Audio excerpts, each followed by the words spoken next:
Hey guys, Adam at Time Warp here. If you're getting any value out of this so far, do me a favor and hit that like and subscribe button. I'm going to move on to mixing up some black base coat by Speedo Coat at a 1-to-1 ratio with some urethane reducer to make it sprayable through the airbrush.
Alright, I'm going to be using some House of Color Intercoat Clear to mix with some new Chameleon Crushed Glass that I have.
If you have any questions, hit me up in the comments. All of the paint and the materials that I use is available on the Amazon link down in the description.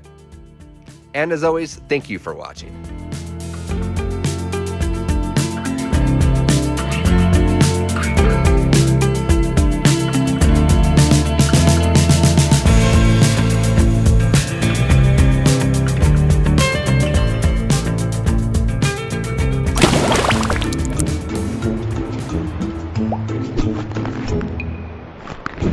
Thank you.